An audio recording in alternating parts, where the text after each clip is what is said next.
Hello, everybody, and welcome to my last session from St. Helens High School to college.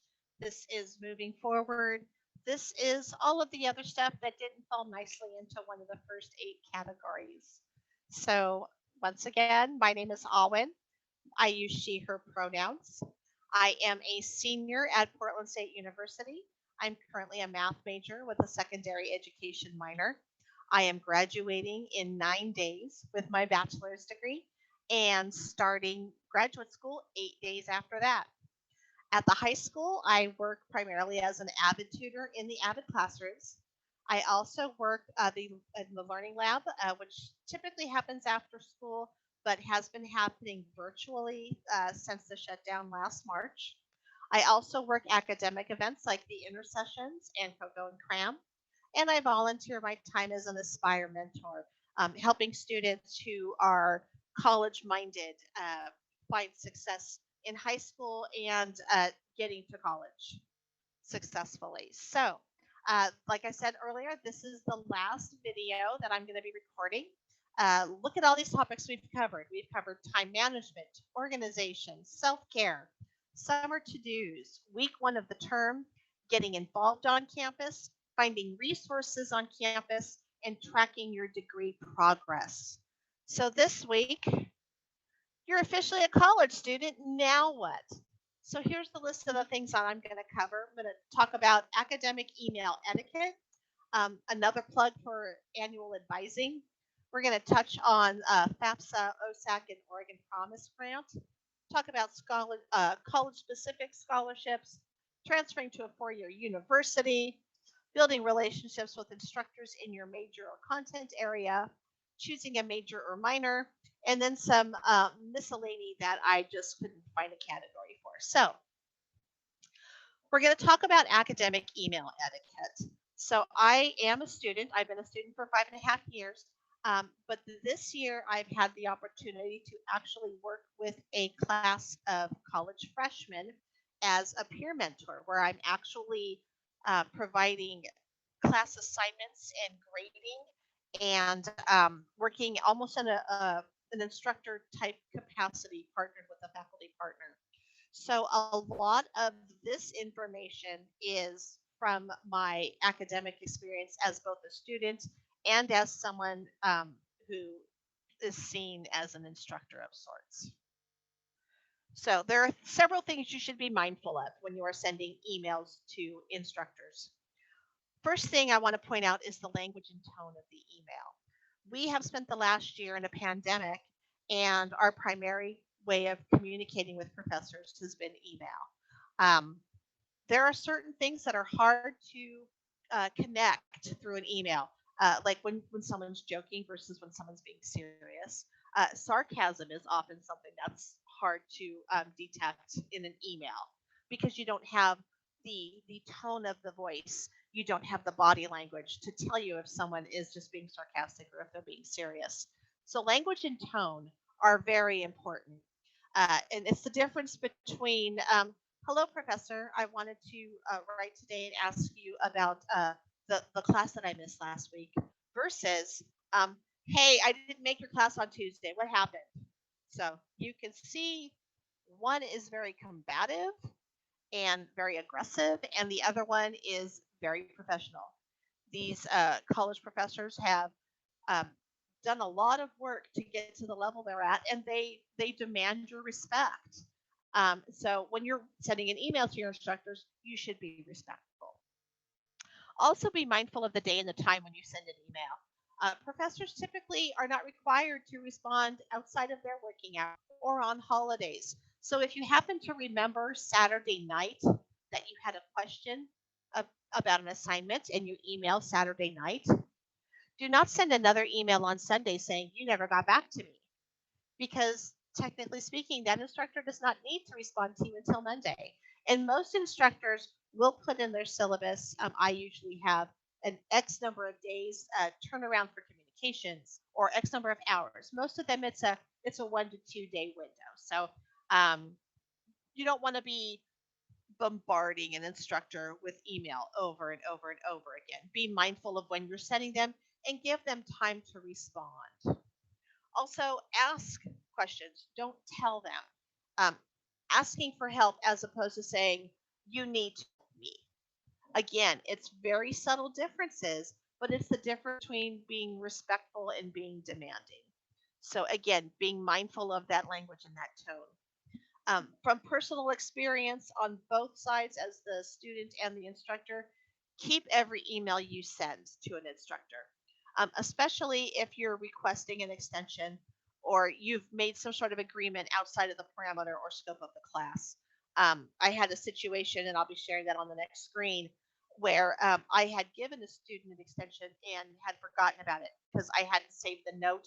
I hadn't saved the email that we had the communication during when I said that I would give the extension. So professors are not perfect.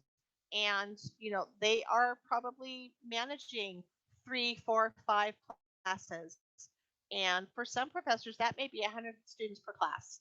So be be mindful that when you mention, you gave me an extension, they may not remember. So keep those emails, and then when you get a zero on something that you had an extension, you can respond and say, I'm I wanted to ask about the zero. We had an email conversation on this date at this time during which you said XYZ. So I'm confirming that that is still applicable. And most often you're going to get an instructor who'll say, you know what, I've got so many students to keep track of. You're totally right. You have your extension.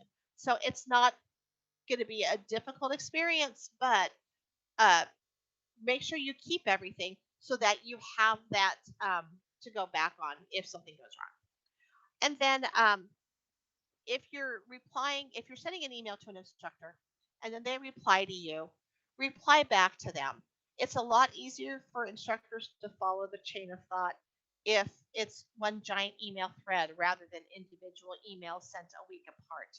So if you started a thread, continue that thread as long as it pertains to that specific topic. So if you started a thread about missing an exam and making that up, and then need to ask a question about um, missing a class, start a new thread for that because that's a new topic. But then anything that you need to send regarding missing that class, keep in that new thread. It helps instructors, and believe it, you want to help instructors as much as you can at this point because their grade is in your hands. So I want to share an example of an email thread I had with a student. So this is an email that I had sent. A student had asked about a writing assignment extension, and I had spoken with her previously and given her an extension and had completely forgotten that I'd given the student an extension. So I explained myself very clearly. You'll see that the language I use is professional. It's not attacking the student at all. I am saying just matter of fact, XYZ, let's talk about this. Her response, word for word, you gave me 2 extra days for writing assignment 4 and 5, but it's okay. I'll take the zero. This email is not acceptable. Uh, she's being passive aggressive, um, really passive aggressive, when simply she could have said, had she kept the email, said, we had a conversation on this date at this time, during which time you had given me the extension. So I'm just I'm writing to follow up on that extension. In this case, the student needed the prompt because they hadn't even written the prompt down for the extension, and the assignment had closed out, so she no longer had access to the prompt. So again, language and tone matter. So be mindful. You know, Technically speaking, can professors mark your grade down because you're reading an email? Absolutely not. That is completely unethical. Will they have thoughts about the type of person you are based on your email language? You bet they will. So, school's hard enough. Don't start off on the wrong foot and be that person that sends aggressive emails all the time.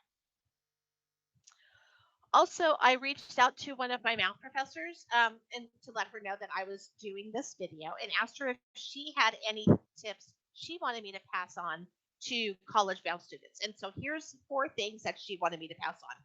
The first thing is that some professors do not offer extra credit, and those who do not offer extra credit will typically say that in their syllabus, and they'll specifically say it during the first day of class when they're going over the syllabus.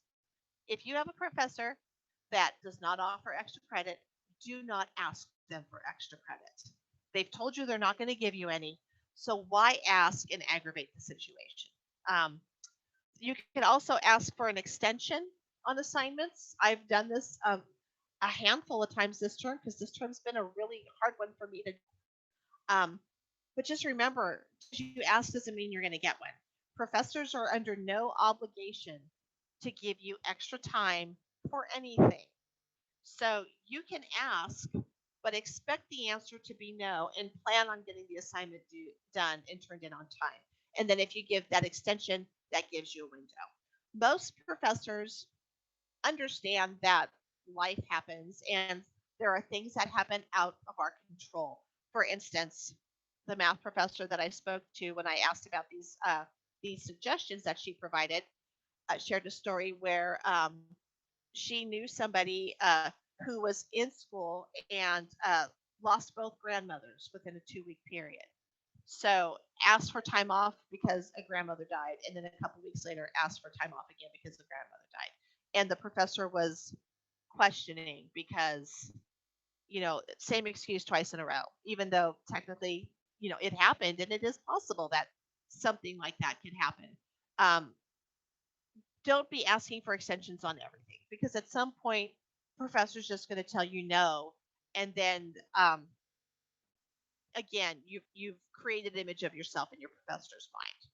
So you don't want that to happen. You want to um, only ask when it's really necessary.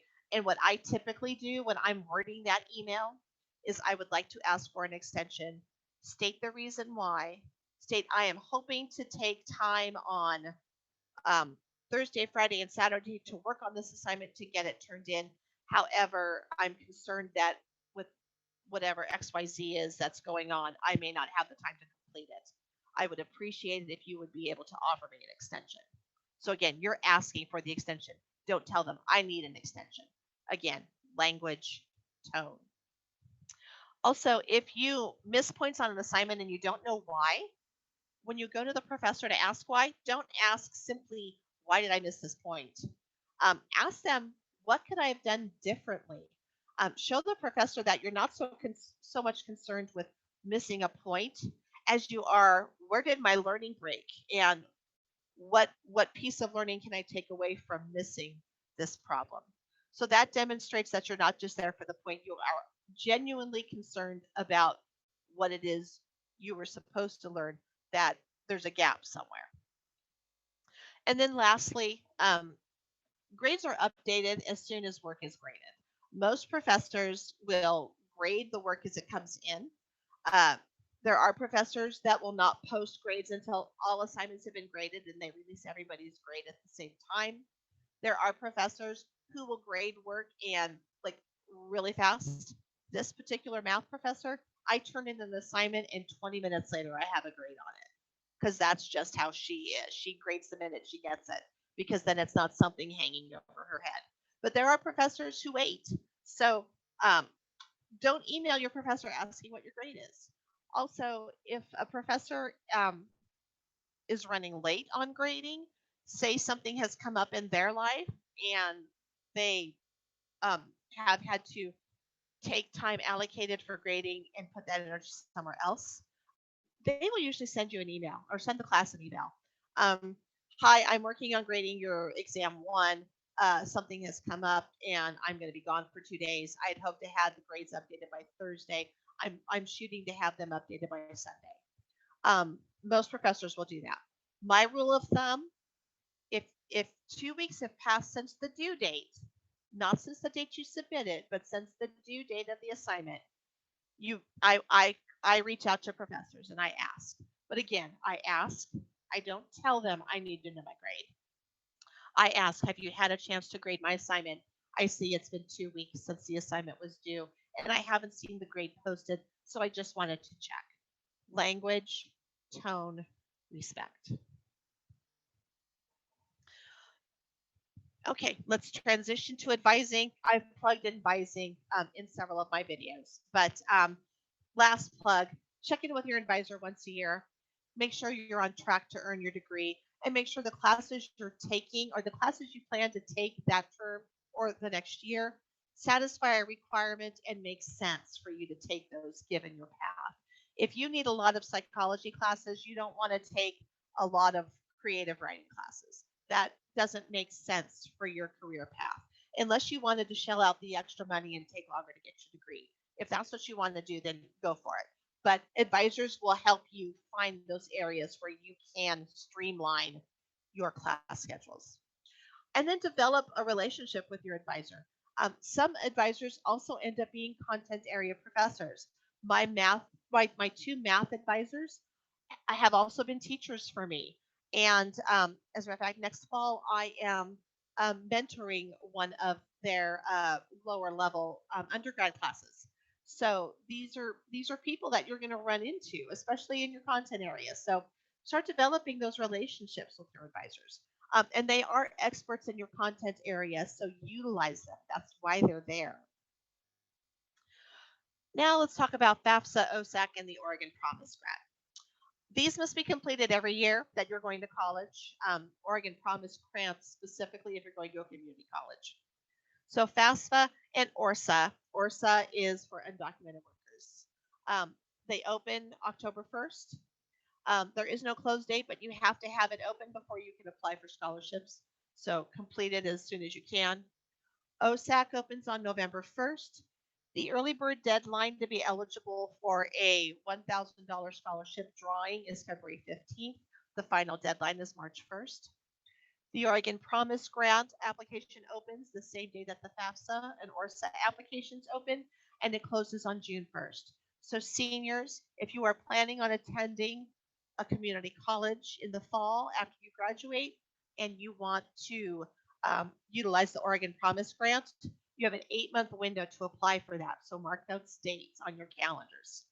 Also, once you receive the Oregon Promise Grant, you are required to complete a first year experience survey by the end of the spring term in order for that grant to renew for one more year. Each college does that survey differently. So just check in with your college's financial aid department to find out specifically how you access that first year experience survey. Also, remember there are college specific scholarships. My personal opinion, you have a better chance of winning a scholarship from the college than you do from OSAC because it's a smaller pool of students. OSAC is students from all over the state. College specific students scholarships are just for those students. And there are college scholarships um, targeting various different areas. So you may have academic that are GPA focused, field of study that are major focused, um, volunteer focused scholarships, and then scholarships tied to personal identity. Could be gender, sex, cultural upbringing, religious. All of these type of scholarships exist within your college campus. So make sure that you're checking your financial aid website for that information. Also, make sure you check in with the front desk for the office for your specific major or field of study.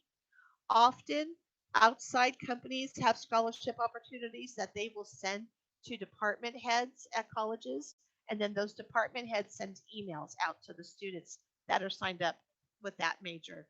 The largest scholarship that I won while pursuing my bachelor's degree was a $3,000 scholarship, and I won that through the Mercer Family Foundation, which is an external scholarship. And had I not received an email from the math department about it, I never would have known it existed.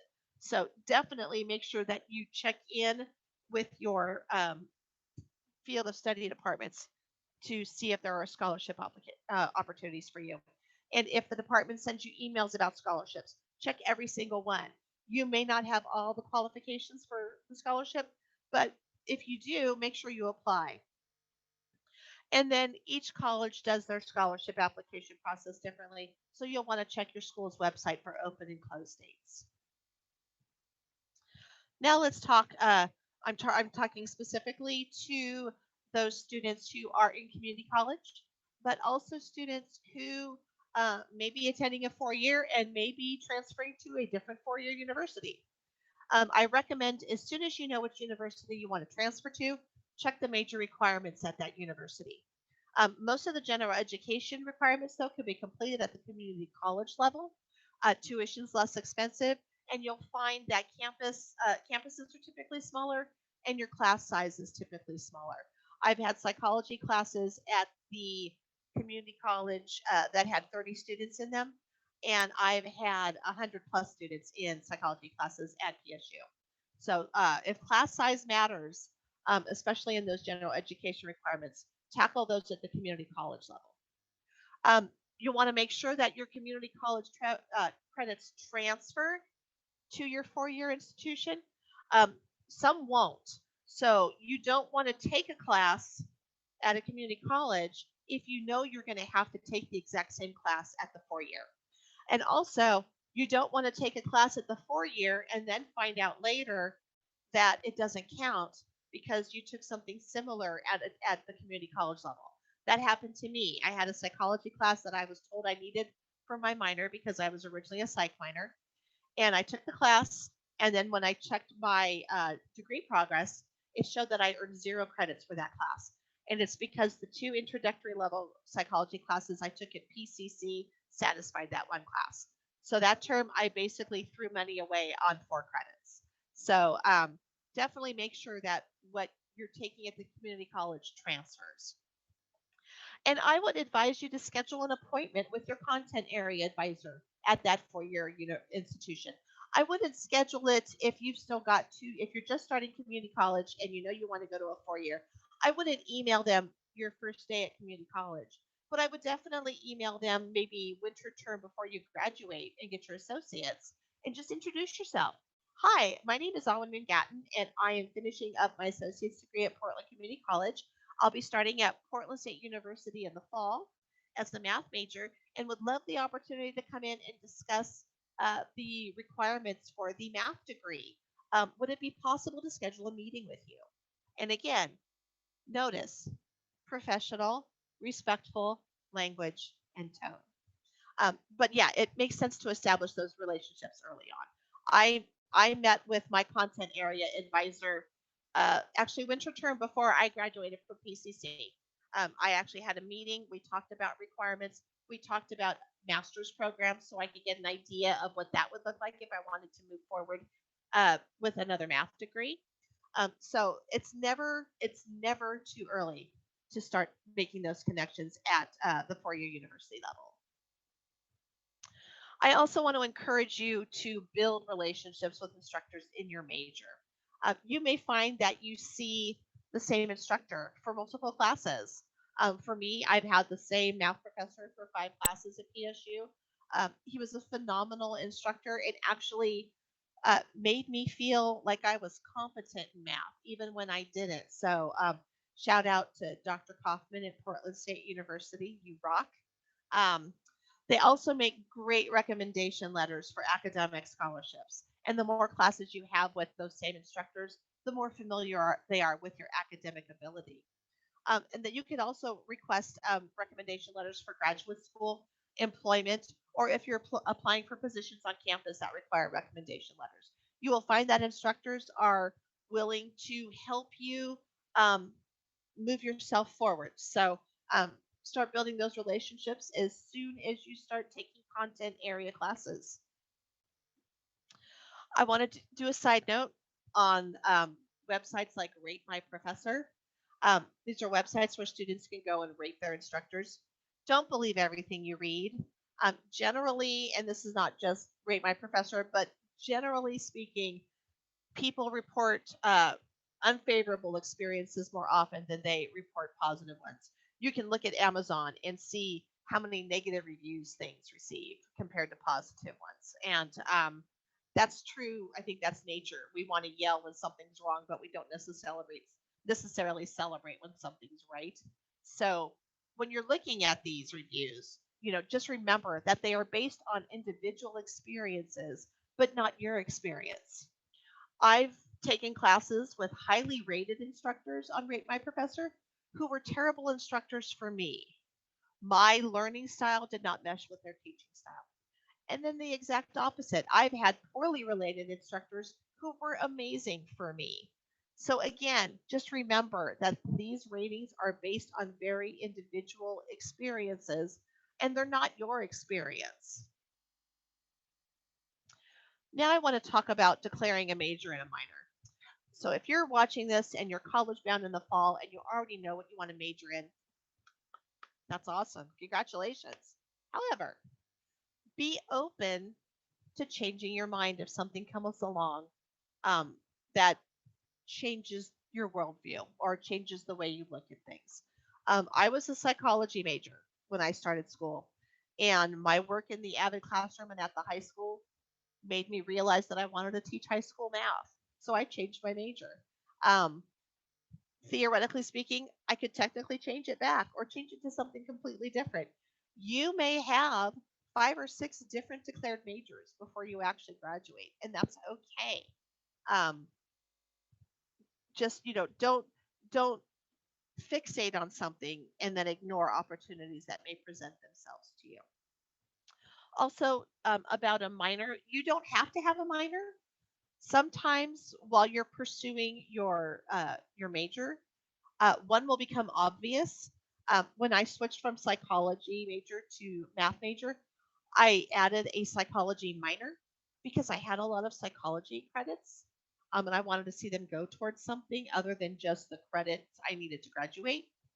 And then halfway um, through my time at PSU, I realized that a lot of the classes I wanted to take actually satisfied a secondary education minor. So then I switched my minor from psychology to secondary education. So just again, don't shy away from declaring a minor, but it's not required.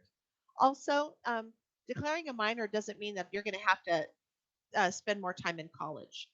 Most college programs have that 180 cap that you need for a bachelor's degree, but usually there's at least 30 credits in there that are elective credits where you can take anything your little heart desires.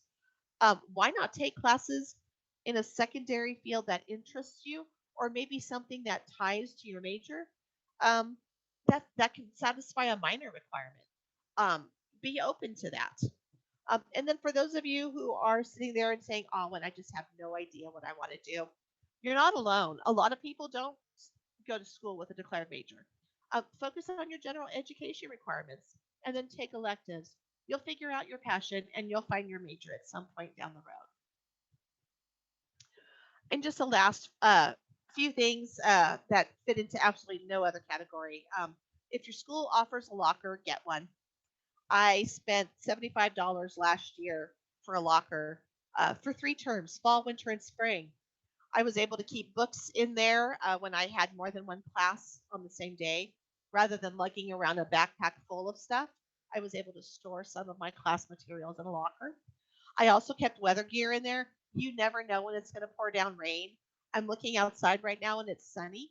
That doesn't mean it's not going to rain in an hour. It's Oregon. So keep weather gear in there. And then obviously snacks. Snackage on campus is expensive. So I bring like fruit snacks and granola bars and bottled water and keep it in a locker. And then, if you forget to bring a snack from home, you've got a snack, instant snack. So get a locker. And oftentimes financial aid will cover that expense. So get it early, get it every year. Um, a word about Google Docs. I use Google Docs for everything. It saves your work automatically every couple seconds. Not all programs do. I originally started using Word, and after typing a 7-page essay in Word and forgetting to save along the way and having my computer crash and losing everything, I learned my lesson. I had actually avoided Google, and now I love Google. So definitely, if you're not a Google fan, just make sure you're hitting that save button a lot. There might even be a way to set it to autosave at a certain frequency rate. I'm not sure about that, but use a program that saves work automatically, and I'll recommend Google Docs. Um, and then it also tracks your word count. And then just remember that spelling and grammar check is your friend as an instructor mentor working in a freshman my freshman class this year. I am surprised at how many papers I get that have obvious spelling issues and obvious grammar issues, and it's because students are not hitting that spell check button. Be sure to spell check everything. You will have instructors that if you spell one word wrong, you will lose 10 points out of 100 points on an assignment because they treat grammar as an all or nothing category. So keep that in mind and spell check, spell check, spell check. Um, just a reminder to explore your campus. I've talked about that in other videos, but also the surrounding areas, especially if you're moving out of the area to go to school. Um, Knowing the area, get to campus, find that coffee shop you're going to go to, find a couple of different food places you're going to go to, and then when you're on campus and someone's lost and they ask you, "Hey, do you know where your Starbucks is?" Said, "Yeah, the Starbucks is right over here. Follow me and I'll take you there. I'm on my way there that myself." One of my close friends right now, I met that way. She didn't know where the library was on campus. So I was on my way to the library. So I'm like, "Hey, just follow me. I'm heading there now to study." And it turned out we had the same major. We had a lot of similar tastes. And yeah, she's a great friend now. So someone's lost could equal a potential new best friend for you. Um, Library printing allowances. I don't know if this is in every campus. I do know that PCC and PSU both offer you free printing. At PSU, you get 500 pages per term, and that does not roll over. So if you do not print anything fall term, that does not mean you get 1,000 pages winter term. That means you just lost out on the opportunity to print 500 pages, and now you have 500 pages winter term. If your school offers it, use it. Um, Print out note packets if teachers provide you notes ahead of time. Use the library to print those out and then make notes on them in class while the teacher's lecturing. If you have absolutely nothing to print for class, print recipes off the internet. Print out D&D character creation sheets. Print out whatever, a poem you found that you thought was pretty cool. Really, there it does not have to be academic in nature. Um, what you're printing. So if you have it, use it, because if you don't use it, you lose it. And then a plug, go to local sporting events, especially if you're moving to a new area and going to a campus where you don't know anybody. Sporting events is a great place to meet people. And of course, yay, sports. And then lastly, um, online classes. If you're taking online classes, double check to make sure you actually turned in your assignments. I had a struggle when I first started online classes where I would finish the assignment, I would print out the PDF, something would come up and I would walk away and I would think that I submitted it, but I didn't. So get in the habit, if you know your assignments are due by midnight on Sunday night, get in the habit of checking sometime Sunday afternoon to make sure you submitted the assignment. Saying, I'm brand new student. I thought I had submitted the assignment. It's completed. May I submit it? You may get a pass once on that in a class, but I guarantee you a teacher is not going to let you do that every week if you're missing the deadline. So just put a system in place for you to double check that you're turning in those assignments before they're actually due. And then lastly, your college experience and education is going to be whatever you make of it.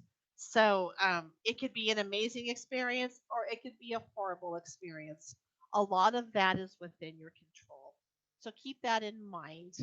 Um, don't fake your way through your classes. I am constantly hearing about students who, yeah, I signed up for this class and I've turned in all the homework, but I never attend the lectures. Why would you do that? You will eventually be paying back the loans that purchased you this education. This is money that's going to come out of your pocket. So why not make the most of it? If you're taking a class, go to class, take notes, learn all the things. Don't don't waste your money. Um, be open to any and all experiences. We've talked about friendships you may develop. Um, Finding other interests on campus, clubs, hobbies. Truly that would probably be my number one advice really is just be open to experiences that come your way. And then lastly, step safely out of your comfort zone, which loosely ties into being open. I added safely only because I think we've all read on social media or heard on the news about some horrible story originating on a college campus. So step out of your comfort zone. Be willing to step out and experience things, but do it safely. And with that, we've reached the end of my series. Um, I want to thank all of you who have attended the live recordings. I want to thank all of you who have logged in and watched these videos after the fact. I appreciate all the support that I have gotten around this capstone. I'm hoping that you have found value in some of this information. And honestly, if you found one thing from one video that you're going to take with you to college, then my work is done here. I put this capstone together because as a college student myself, I felt there was a lot of information out there I wish I had had. And so my capstone was providing that information to you to make sure that you don't have the same questions I do because I'm answering them for you now based on my experience.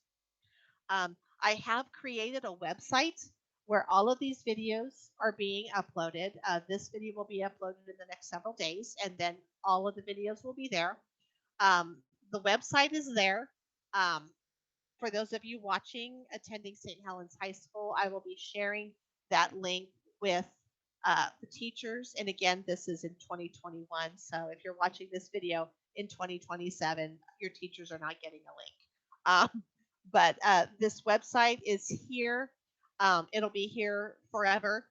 So feel free to go back and rewatch videos if you wanted to see, oh, what was that self care thing Alwyn did? Or how was it that she did her tracking of her degree using the Google Sheet? The videos are here to serve as a resource for you forever. So and I have an email address that I specifically created for this capstone. If you have any questions, please reach out to me at that email. I am happy to meet with students over Zoom, over coffee, over the phone, whatever uh, technology you prefer. Um, yeah, I want to be a resource for you. And with that, lastly, again, I want to thank you for coming. I'm going to stop sharing. I'm going to go on camera. Maybe, maybe not. Maybe. There I am. Thank you so much for coming. I appreciate the support. I wish you all the best in wherever you end up. And I look forward to hearing back from you, some of you. I would love if any of you were willing, after you've had your first year of college, if there's something you feel I left out, please email me and let me know because I am more than happy to add additional videos. I recognize that my voice is not the only voice, and that at 52 years old, my voice is very different. So my college experience is very different from those of you who are going to go straight from high school to college. So if there's something missing that you think this program or this video series would benefit from, please email me. Let's have a conversation. I would love to add it. I would be willing to even let you record the video and upload it to my website. So, again, thank you all. I appreciate the support and best of luck to you in the future. Bye.